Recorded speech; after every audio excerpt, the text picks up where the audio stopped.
Hi, I'm back for part 2 of Why Men Avoid Therapy, and I'm using the MOA Podcast to help me as a therapist to learn the male perspective here and hopefully reframe some of the misconceptions about what therapy is. So let's just jump right in. Are you sure when you say these things that what I'm doing is unhealthy? Tom Sosnoff is one of the most successful guys I know. The guy's a billionaire. He's like, you know what vacation is? I don't. I haven't taken one in 25 years. Yeah. I work 7 days a week and I love it. I don't ever not want to work, and I have billions of dollars and my family is set up for life and I'm happier than it. That's some people that they're just built like that, and there's nothing wrong with that. And so is a therapist going to grasp that? So yes, a therapist will grasp that. Again, a therapist is not going to tell you what you are doing wrong in your life. That's not how it works. If you really enjoy working 7 days a week and you don't want to take any vacations, that is perfectly fine. It's your life. And that's why we ask the question, like, how's that working out for you? Because if it's working out fine, then there's no reason to change it. So sure, if you value status, performance, income, productivity, then those are your values, and I'm not here to change those things. But what happens is some people end up stuck in a life where they're not doing the things that they value. The way they're living their life is not in alignment with what they value. So they might be working 7 days a week and making $1 billion, and then they realize that is not what brings meaning to their lives, and they'd rather be spending more time with their family and vacationing. And so together we figure out how they can do that. Different from the therapy you're referring to. Yeah, I can't prescribe Adderall.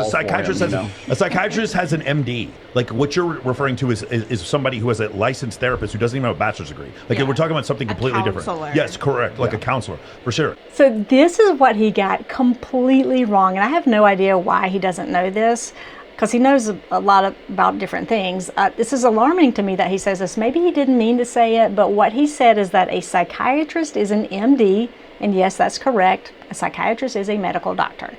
But then he says that a licensed counselor doesn't even have a bachelor's degree. Any licensed therapist in the United States not only has a bachelor's degree, but we have to get a master's degree.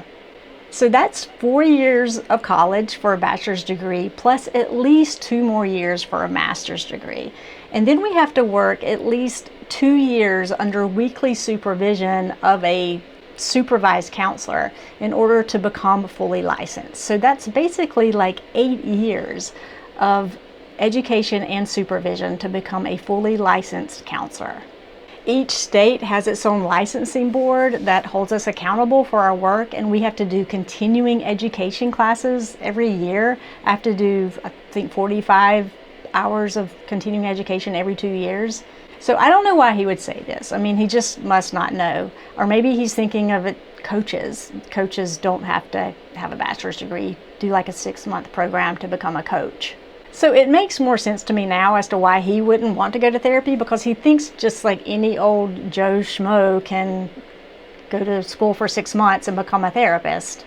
And what's interesting is I don't hear anybody on this panel correcting him. So none of these people know this. Even the one guy who was talking about, like, in the psychology field, we think whatever.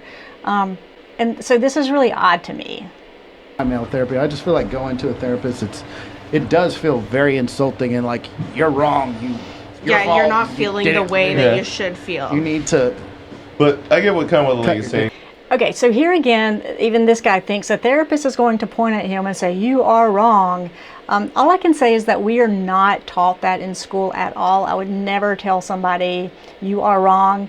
I mean, I can do that like on my own therapy channel if I hear something that's really just not accurate, like I'm sort of doing now about the whole, therapist not having degrees. But I would never do something like that in a therapy session. If you have a therapist who does those sorts of things, please find another therapist. Sad because you lost your job. Or as a man, if you're sad outside than trauma, it's usually something in your control, and it's because you're not performing to your full capabilities. So whenever I felt a little bit down, I always reanalyze my goals, because usually I'm pretty happy all the time. But if I am feeling like down or anything like that, it's usually I might not have a goal that I'm focused on. Or I might not. So what Sartain is telling you is that most of men's problems are performance-related issues. Yeah, I like this point a lot. It's a lot of times when people, not just men, are depressed, it's due to them not feeling like they have a purpose or meaning in life. So when So with all of my clients, when we start figuring out what is missing from their life, a lot of times it is that they need to go to the gym. They do need to find some purpose. They need to get up and get moving. And we start figuring out how they can meet that goal. I really do try to get all of my clients to start exercising and eating better, and just those two things are very helpful for mental health. So maybe I've been able to clear some things up about the therapy process. I hope so.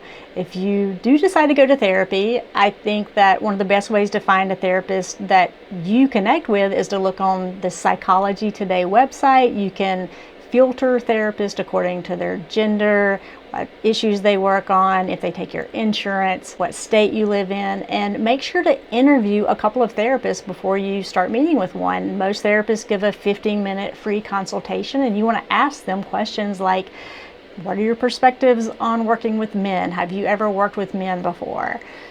That you can find a therapist that you can connect with, because that is the most important thing, that you find somebody that you can have a good relationship with. So I've really enjoyed reviewing this podcast. I hope it's been helpful for you, and I will see you next time.